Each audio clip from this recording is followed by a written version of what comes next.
আসসালামু আলাইকুম রহমতুল্লাহ। Global knowledge international training institute থেকে আবারও স্বাগতম জানাচ্ছি ছোট্ট একটি ভিডিওতে। দেশের সার্বিক পরিস্থিতিতে আমরা আন্তরিকভাবে দুঃখিত। অনেক মানুষ চলে গেছে, তাদের জন্য আমরা তাদের আত্মার মাগফিরাতের জন্য দোয়া করবো ইনশাল্লাহ। যে কোনো পরিস্থিতিতে আমাদের কর্মকে মূল্যায়ন করতে হবে, বিকজ কর্ম ছাড়া আমরা পৃথিবীতে সম্মানজনক জীবিকা পাবো না। এজন্য আমরা যে কোনো পরিস্থিতিতে কর্মের উপরে লেগে থাকার চেষ্টা করি। দেশের বিভিন্ন জায়গা থেকে আগত আমাদের সুন্দর সুন্দর মানুষরা এখানে উপস্থিত রয়েছে, আমরা একটু দেখার চেষ্টা করি। আমাদের বিভিন্ন জেলা থেকে আগত সকল ভাই বন্ধুরা এখানে উপস্থিত। আপনারা সকলে কেমন আছেন? আলহামদুলিল্লাহ, সবাই ভালো আছেন না? আমাদের জন্য দোয়া করবেন আপনারা। গ্লোবাল নলেজ কেমন লাগছে? আলহামদুলিল্লাহ, ভালো লাগছে। ইনশাআল্লাহ প্রশিক্ষণের মাধ্যমে আমাদের কর্মসংস্থান তৈরির জন্য চেষ্টা করতে হবে। কারিগরি শিক্ষা হচ্ছে পৃথিবীর সবচাইতে গুরুত্বপূর্ণ একটা শিক্ষা। এই শিক্ষা যদি কারো কাছে থাকে তাহলে পৃথিবীতে যে কোনো জায়গায় গিয়ে আপনি চ্যালেঞ্জিং লাইফ লিড করতে পারবেন, রাইট? আচ্ছা, আমরা গুরুত্বপূর্ণ একটা সাবজেক্টের মধ্যে আছি। কিছু কিছু সময় আমরা ছাত্রদের অনুপস্থিতিতে কিছু কাজ করতে হয়। অনেক সময় দেখা যায় ইনস্ট্যান্ট কোনো একটা কাস্টমার আসছে, তাকে তার ফোন ডেলিভারি করতে হবে। আবার অনেক সময় দেখা যায় যে প্রতিষ্ঠান ছুটি হয়ে যাওয়ার পরে আমরা টেকনিক্যাল কাজগুলো করি, গবেষণা করি। কিছু কিছু কাজ ওই সময় করতে গিয়ে মনে হয় যে এটা অনেক গুরুত্বপূর্ণ একটা সাবজেক্ট ছিল, যেটা ছাত্রদের সামনে নিয়ে আসার সুযোগ থাকা উচিত। তো যখন আমরা ভিডিও করি, ভিডিওগুলো কিন্তু এত লং হয় না, তাই না? দেখা গেছে একটা কাজ করছি, কাজ করতে ইন টোটাল টাইমিং লেগে গেছে 40 মিনিট, 1 ঘন্টা বা 1.5 ঘন্টা। এটার একটা মূল যেগুলো হাইলাইটস আছে সেগুলো কিন্তু অনলাইনে আমরা দেওয়ার চেষ্টা করি, কিন্তু অনলাইনে আবার এত বিস্তারিত ডিটেলস কিন্তু আসে না। যার কারণে আমি ভিডিওটাকে এখানে নিয়ে এসেছি। এটার মধ্যে আমরা ডিটেলস খোঁজার চেষ্টা করব।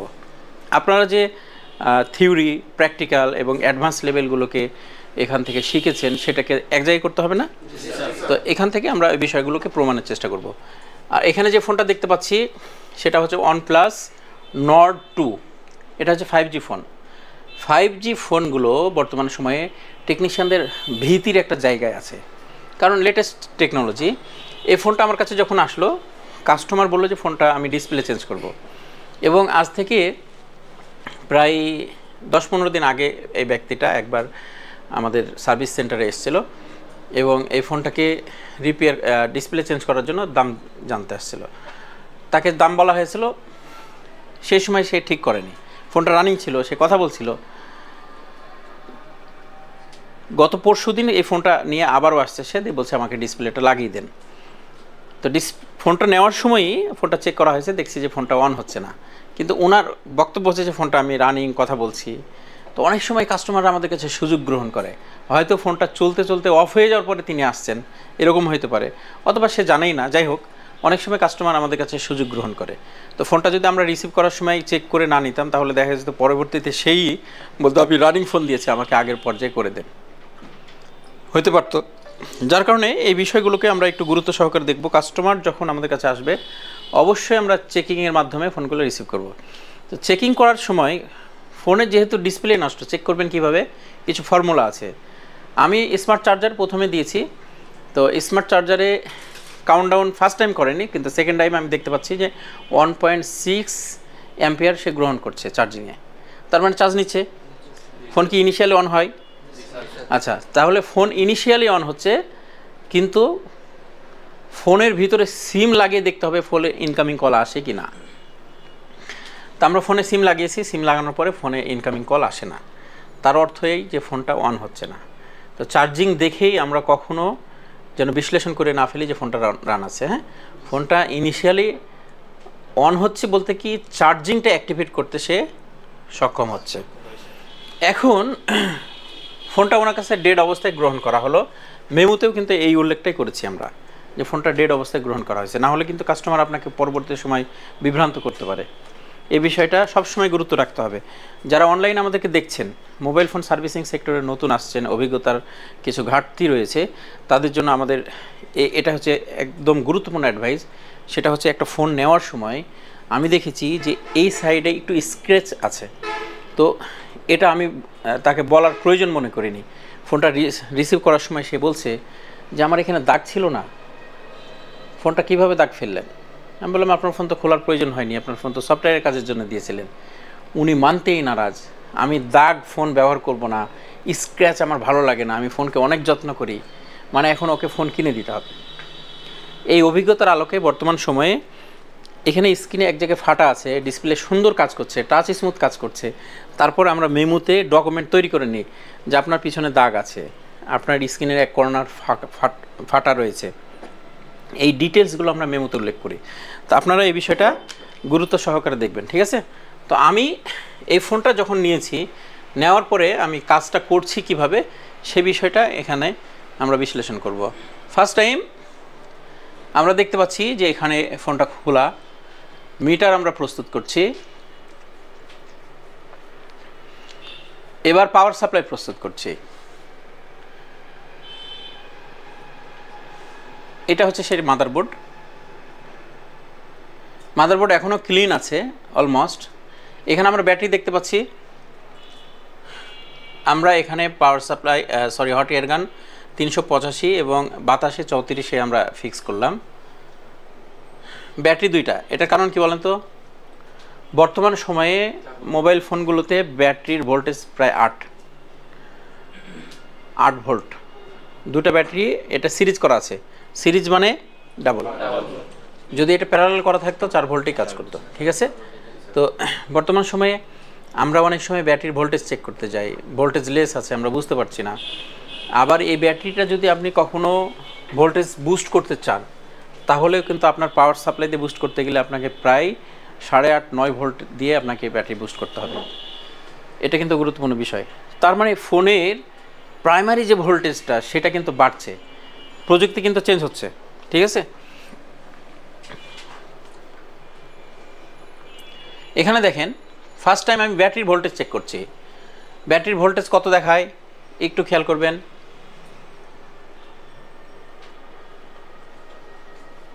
7.2। তাহলে ব্যাটারি ভোল্টেজ কি ডাউন না রাইট রয়েছে? হ্যাঁ, 7.2 রাইট। কিভাবে? আচ্ছা, একটা ব্যাটারিতে আমাদের মিনিমাম ভোল্টেজ কত? 3.67। তাহলে 7.2। চার্জ কিন্তু ওই 0% আছে ভাই। ব্যাটারি কিন্তু ফোন রান করার মতো চার্জ না, ফোন রান করার মতো 7.5 প্রায় 8-এর কাছাকাছি যাইতে হবে, ঠিক আছে? আচ্ছা, তাহলে ব্যাটারির ভোল্টেজটা অ্যাকুরেট নাই, কিছু কম আছে, তবে চার্জ নেওয়ার মতো সক্ষমতা রয়েছে ওর। আমরা এবার চেক করি। ব্যাটারি লাগিয়েছি, এবার স্মার্ট চার্জার আমরা লাগিয়েছি, কত অ্যাম্পিয়ার পাচ্ছে? 1.6। এতটুকুতে অনেক টেকনিশিয়ান মনে করতে পারে ফোনটা রান আছে, কিন্তু আসলে ফোনটা রান নেই। 1.6, 1.7 দেখুন, আবার ইনস্ট্যান্ট কিন্তু সে এই অ্যাম্পিয়ারটা গ্রহণ করছে।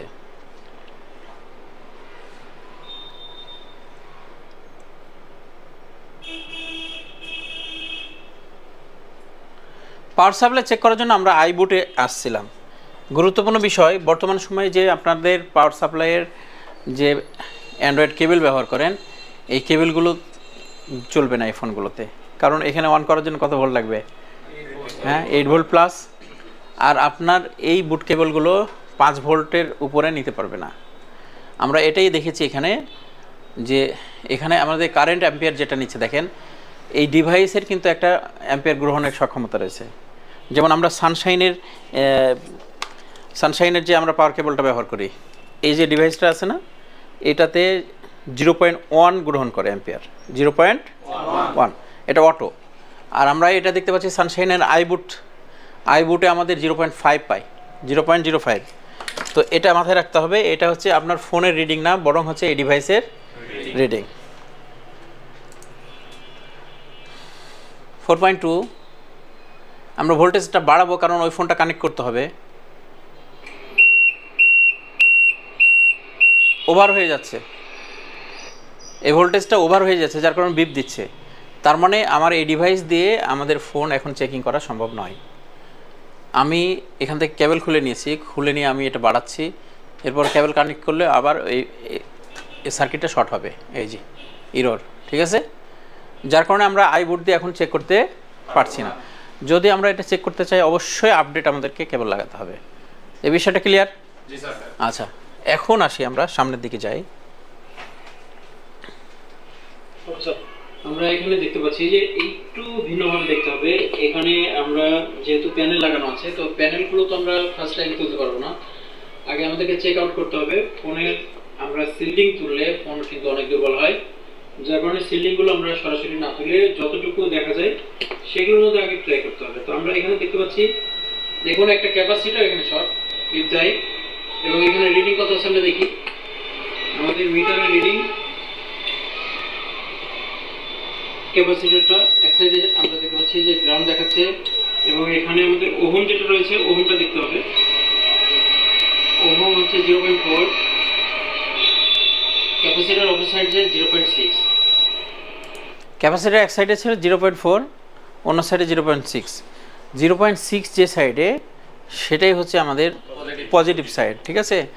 কিন্তু শর্ট হওয়ার পরে একেবারে গ্রাউন্ডের কাছাকাছি চলে আসছে, মানে আপনার লজিকটা এত লো হয়েছে যে 0.4 আর 0.6 এর মধ্যে তেমন একটা পার্থক্য নাই, একদম গ্রাউন্ডের কাছাকাছি চলে আসছে। তার মানে শর্টের পরিমাণটা অনেক বেশি। এর জন্য আমরা যে জায়গাগুলো খোলা আছে সেই জায়গাগুলোতেই আমরা আগে ক্যাপাসিটরগুলো চেক দিব। আর এখানে আমরা কয়েকটা ক্যাপাসিটর শর্ট পেয়েছি। 0.4, এটা হচ্ছে 15.2, 15। তার মানে এটা রিডিংটা অনেক বেশি। অবশ্যই এই শর্টটা যদি ওই পার্ট থেকে হয় তাহলে এখানে এসে আবার কোনো আইসির মাধ্যমে এই শর্টটাকে আবার অন্যদিকে মুভ করেছে। এটা কিন্তু প্যারালালে নাই, কথা বোঝা গেছে? ধরেন একটা আইসি শর্ট আছে অথবা একটা ক্যাপাসিটার শর্ট, ওটার সঙ্গে প্যারালাল কানেকশনে যত ক্যাপাসিটার থাকবে সেম রিডিং থাকতো, কিন্তু এখানে এসে আমরা কী পেয়েছি 15। তার মানে এই ক্যাপাসিটার যে শর্ট, এই ক্যাপাসিটার যদি শর্ট হয় বা আইসি শর্ট হয়, এটার কারণে এর প্যারালালের সঙ্গে যতগুলো আছে সব 0.6 হতো, কিন্তু এটা হচ্ছে 15। তার মানে এই শর্টটা অ্যানাদার কোনো আইসি ফাংশনকে শর্ট করেছে, এবং সেখান থেকে আবার ওই রিডিংটা এখানে এসে অন্য একটা রিডিং কাউন্ট করেছে, ঠিক আছে। তার মানে এমন একটা সেকশন শর্ট হয়েছে যে সেকশনটা একটা সার্কিট বোর্ডের জন্য খুব গুরুত্বপূর্ণ। ফোন তো ডেড করেছে মাস্ট, এবং ওই শর্টের কারণে এই শর্টটা ভিন্ন সেকশনে, মানে একটা এরিয়া আমি বলেছিলাম প্রাইমারি সেকেন্ডারি, তো সেকেন্ডারিও কিন্তু অনেকগুলো সেক্টর আছে না, নেটওয়ার্ক সেকশন আলাদা, অডিও সেকশন আলাদা, লাইট সেকশন আলাদা, এভাবে আলাদা আলাদা সেকশন আছে। প্রত্যেকেই কিন্তু নিজস্ব জায়গায় প্রাইমারি, অন্য জায়গায় সেকেন্ডারি। তো এক সেকেন্ডারি থেকে আর এক সেকেন্ডারিতে যখন আপনার শর্টটাকে আপনার মুভ করতে পারে, তাহলে এই শর্টের পরিমাণটা অনেক বেশি। 15.2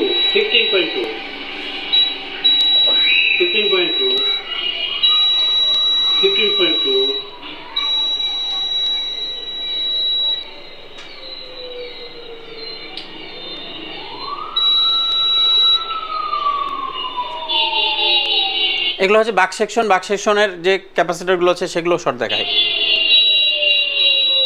এখানে আরো একটা ক্যাপাসিটর শর্ট,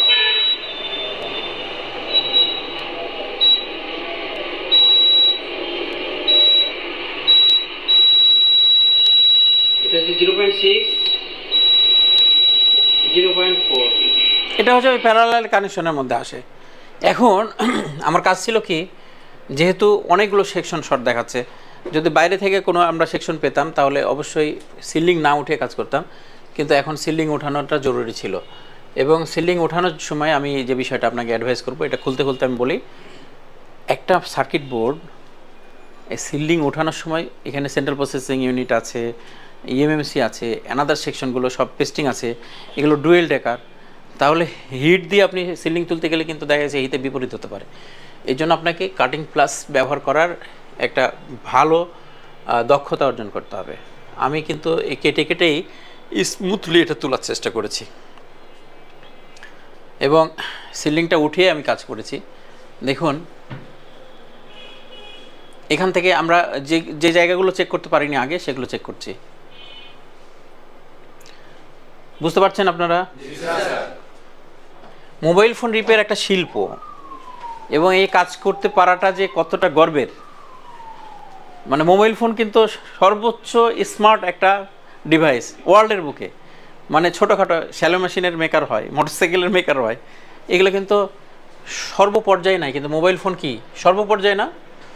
তো এইরকম একটা ডিভাইসে কাজ করতে পারাটাও কিন্তু অনেক আনন্দের। আচ্ছা, এখানে আমরা উপরে যে কুলিং আপনার ইয়াগুলো ছিল, পেস্টগুলো ছিল, সেগুলো উঠিয়ে নিয়েছি। কিছু স্টিকার ছিল যেগুলো হচ্ছে আপনার আইসিকে কুল রাখে।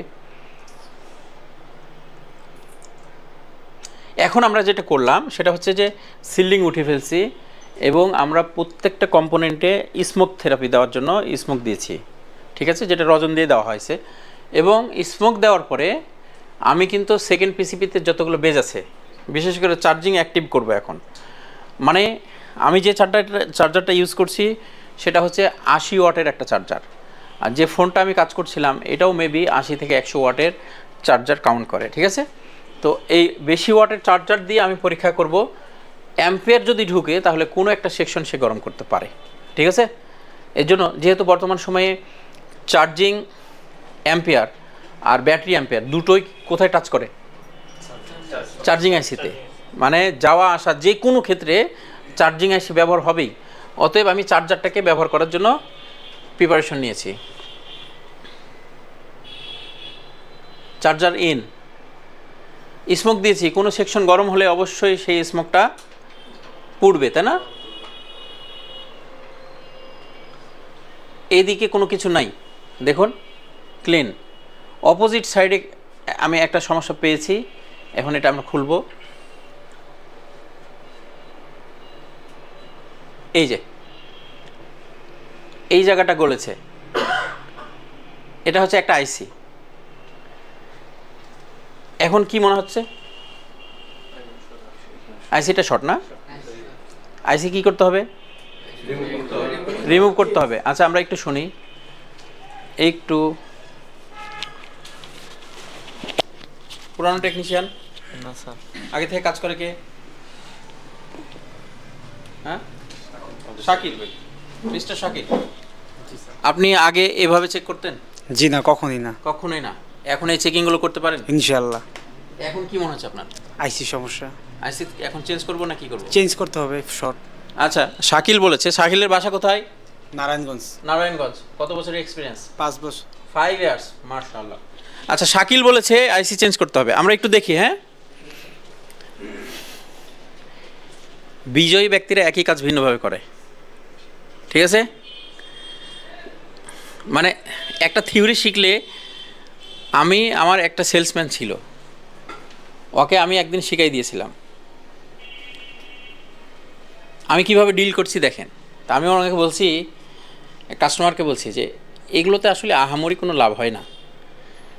তো আমি ডিলটা দেখাচ্ছিলাম তাকে, ও লাইফ টাইম ওই কাস্টমারকে ওই আহামরির লাভ হয় না এই কথাটাই অ্যাপ্লাই করতো, বুঝতে পারলেন? মানে বিষয়টা কি, আপনাকে তো আপনার ইনফরমেশন বিল্ড আপ করতে হবে, এক জায়গায় থাকলে হবে না। এখন কিভাবে বিল্ড আপ হচ্ছে দেখেন ইনফরমেশনটা। আইসি শর্ট পেয়েছি, আমি অ্যাম্পিয়ার ঢুকাচ্ছিলাম কোথায় থেকে? চার্জার দিয়ে না?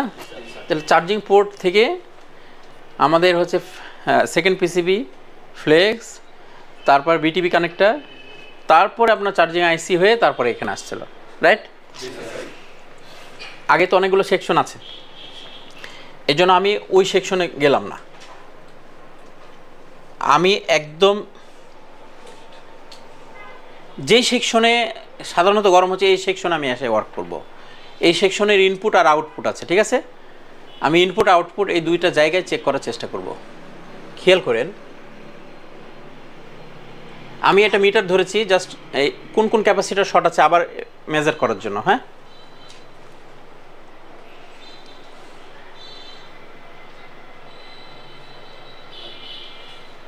এই সেকশনে কোন কোন ক্যাপাসিটার আছে শর্ট সেটাকে আমি মেজার করছি। এখন আমি শর্ট কিলার ইউজ করব। অনলাইনে যারা আমাদেরকে দেখছেন, আমি আপনাদেরকে বিশেষভাবে একটি বিষয় বলতে চাই, যারা টেকনিশিয়ান আছি, অবশ্যই বর্তমান যুগে মোবাইল রিপেয়ার অনেক সহজ, কিন্তু যদি আপনি যথাযথ বা ভালো কোনো প্রাতিষ্ঠানিক নলেজের মধ্যে না আসেন তাহলে আপনার জন্য আসলে পুলসিরাত পার হওয়ার মতোই কঠিন পরিস্থিতি বর্তমান সময়ে। তো এখানে শর্ট কিলার যে আমরা ইউজ করব, শর্ট কিলার ব্যবহারের জন্য মানে বিশেষ কিছু নির্দেশনা আছে। এটা যদি না জানে কেউ তাহলে শর্ট কিলার ব্যবহার করতে গিয়ে ফোন ডেড করবে, রাইট? এটা তো আপনাদেরকে দেখানো হয়েছে। শর্ট কিলার আপনি ব্যবহার করতে গিয়ে ফোন ডেড করে ফেলবেন।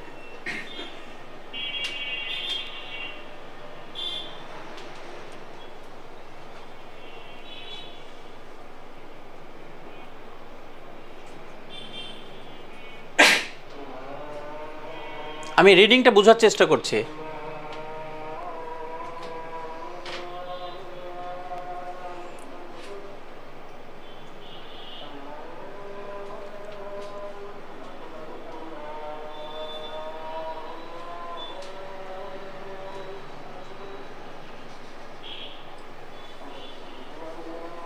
এবার আমরা শর্ট কিলার এখানে ধরবো। প্রথমে আমরা শর্ট কিলারে 1.2 ভোল্টেজ ইউজ করেছি, তারপরে আমরা ভোল্টেজটা বাড়িয়ে 1.8 আমাদের কাভারেজ চলে আসছে।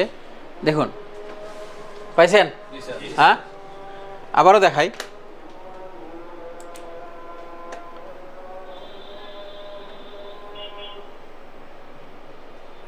খেয়াল করি আমরা এই জায়গাটা কি ক্লিন না? এখন দেখুন পুরোটাই কিন্তু স্মোক আছে, এই যে। তাহলে কি দাঁড়িয়েছে? আপনি যখন চার্জার ঢুকাইছেন, হাই অ্যাম্পিয়ার ঢুকাইছেন, তখনই কিন্তু আপনার এআইসি গরম করেছে। জেনারেল টেকনিশিয়ানরা কি করবে? এটাকে তুলবে, নতুন আরেকটা লাগাবেন, সেম কন্ডিশন। শাকিল, ভুল হবে? ভুল হবে না ইনশাআল্লাহ। তাহলে আমরা এটার কারণ আছে, এটা আমি বলবো, পরে বলবো, ঠিক আছে? যে কেন এটা গরম হয়েছে, এটার বিস্তারিত তথ্য আছে। আপনি যাহা কিছু দেখেন সেটাই সঠিক নয়।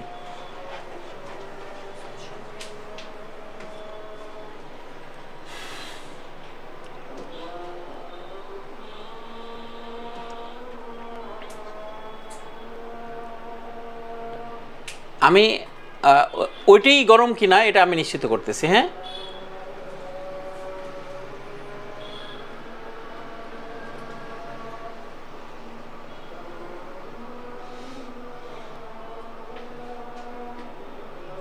এটাতে হটগান দিয়ে এটা তোলার চেষ্টা করাটা ভুল হবে, এর জন্য আমরা এটা আয়রন ইউজ করছি।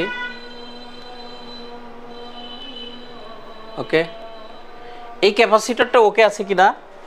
এমনও হতে পারে যে আপনার লেয়ার শর্ট, ক্যাপাসিটর যে পয়েন্ট আছে ওটা হয়তো আইসি থেকে শর্ট আসতে পারে, যার কারণে এই ক্যাপাসিটরটাকে বাইরে আমরা চেক করব যে এইটা শর্ট কিনা। যদি এটা শর্ট থাকে মাস্ট বি আপনার ফোন রান করতে হবে। এই হলো ক্যাপাসিটর।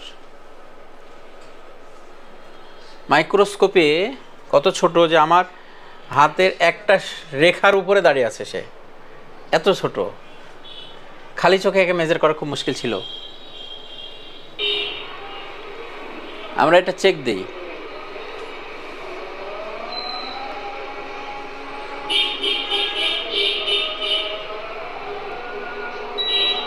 দিছে, তার মানে এটাই শর্ট ছিল। এখন আমরা এটা অন হয় কিনা সেটা আমাদের ফোনটি কমপ্লিট করেছি আমরা। আর ফোনটার মূলত ওয়াটার ড্যামেজ ছিল এবং ডিসপ্লে ড্যামেজ আছে, ডিসপ্লে লাগাতেই বলেছে উনি।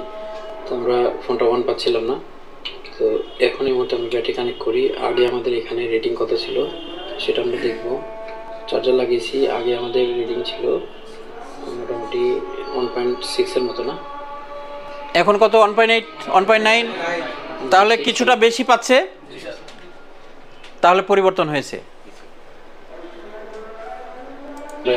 1.9 এবং ভাইব্রেট করছে। ফোনটা রান হয়েছে 100% রান হয়েছে। ফোনটাতে আমরা কল ইনকামিং নিয়ে দেখব যে ফোনটা আমাদের রান করেছে কিনা সে বিষয়টি। যেহেতু ডিসপ্লেটা ড্যামেজ আছে যার কারণে ডিসপ্লে ফাংশনটা এই মুহূর্তে আমরা দেখাতে পাচ্ছি না। আমরা এখন ফোনটা কমপ্লিটলি রান করব এবং সিম লাগিয়ে কল ইনকামিং নিয়ে আপনাদেরকে দেখানোর চেষ্টা করবো ইনশাআল্লাহ। এখানে দেখতে পাচ্ছি যে আমাদের ভাইব্রেশন করছে, আমাদের ফোনটা রান হয়ে গেছে। আমরা চার্জার লাগানোর পরে ফোন রান হয়ে গেছে, টাচ কাজ করছে। আমরা একটু চেক দেব।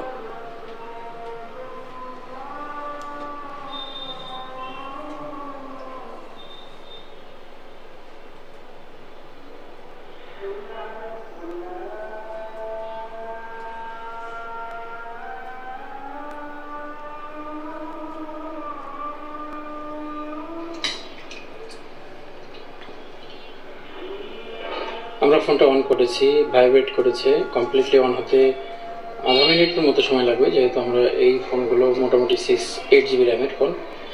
30 সেকেন্ড অলমোস্ট আশা করছি। এটা রান হওয়ার পরে আমরা এখানে কল ইনকামিং নিব। ওই সিমের নাম্বারটা আমার জানা আছে। আর আমরা এই মুহূর্তে 01-847 15-31-12। আচ্ছা, আমরা এখন এটাতে কল দিচ্ছি।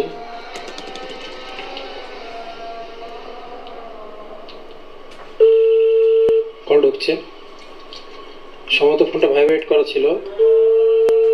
কল ঢুকছে, আমরা এটা নর্মাল মোডে নিয়ে আসি। ওকে, আমরা আরও একবার ট্রাই করি।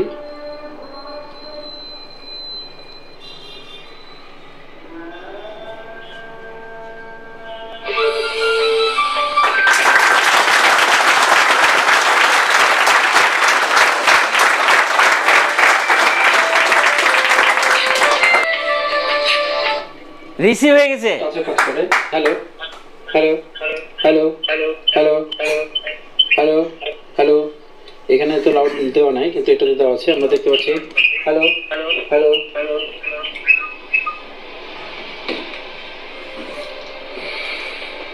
আলহামদুলিল্লাহ, শুকরিয়া। আমরা সুন্দর একটি কাজ তাদেরকে দেখানোর চেষ্টা করেছি। একটা প্রতিষ্ঠান তারা সর্বোচ্চ চেষ্টা করবে তাদের জেনারেশনকে সঠিক শিক্ষার আওতায় নিয়ে আসার জন্য। এর জন্য তাদের অলসতা লাগবে, তাদের প্রেশার আসবে, তারা ঘুমাবে, বিভিন্ন রকমভাবে তারা ফাঁকি দেওয়ার চেষ্টা করবে। আর আমরা যত পারি তাদেরকে এখানে প্রেশার ক্রিয়েট করে ইনপুট করার চেষ্টা করি। তো যে সময় তারা অনুপস্থিত ছিল সেই সময় আমরা একটা ভিডিও ফুটেজ নিয়েছি, যেটা অনলাইনে বিভিন্নভাবে যাচ্ছে। আবার ছাত্রদেরকে সে বিষয়ের উপরে আমরা এক্সপ্লেন করার চেষ্টা করছি। এটা হচ্ছে সর্বোচ্চ প্রচেষ্টা, তারা যেন দক্ষ হয়। একটা দেশের সর্বোচ্চ যে ভূমিকা নেওয়ার সক্ষমতা যাদের আছে তারা হচ্ছে এইসব জেনারেশন। এরা সুন্দরভাবে গড়ে উঠবে, আমাদের দেশ সুন্দর হয়ে যাবে। তো আমরা এই প্রচেষ্টায় সকলে ইনশাআল্লাহ কাজ করে যাচ্ছি। আর আপনারা সকলে দোয়া করবেন এদের জন্য। এদের যে পরিশ্রম দেশের বিভিন্ন জায়গা থেকে আসছে। আমার মনে হয় এখানে প্রায় 64 ডিস্ট্রিক্টেরই মানুষ রয়েছে, আবার বিভিন্ন থানায়। আমি জানি যে এমনও কোনো পার্সন আছে যেখানে দেশের নাগরিক সুবিধাগুলোও কম। আমি এক ছাত্রর বাসায় গিয়েছিলাম, তো যাওয়ার সময় আমার কাছে মনে হয়েছে যে কোন অঞ্চল থেকে আমার কাছে একটা ছাত্র আসছে। আল্লাহু আকবার, মানে আমি নিজেই আশ্চর্য হয়েছি যে এত প্রত্যন্ত অঞ্চলে আমাদের এই প্রতিষ্ঠানের ভিডিওগুলো, আমাদের কর্মগুলো সেখানে পৌঁছাচ্ছে অনলাইনের মাধ্যমে, এবং তারা এখানে আসছে, কাজ শিখছে। তো আমি স্পেশাল ইনভাইটেশনে সেখানে যাইতে গিয়ে আমি নিজেই একেবারে ক্লান্ত হয়ে গেছি, কিন্তু সেখান থেকে আমাদের কাছে মানুষ এসেছে কর্ম শেখার জন্য। এই জন্য আমাদের দায়িত্বশীলতার জায়গাগুলো অনেক বেশি। অলমোস্ট সকলের কাছে আমরা দোয়া চাই, আমরাও দোয়া করি আপনারা ভালো থাকেন। সুন্দর বাংলাদেশ গড়ার অঙ্গীকার নিয়ে কাজ করছে গ্লোবাল নলেজ। ইনশাআল্লাহ আমরা সাকসেস হব। সকলে ভালো থাকবেন। আসসালামু আলাইকুম ওয়া রাহমাতুল্লাহ।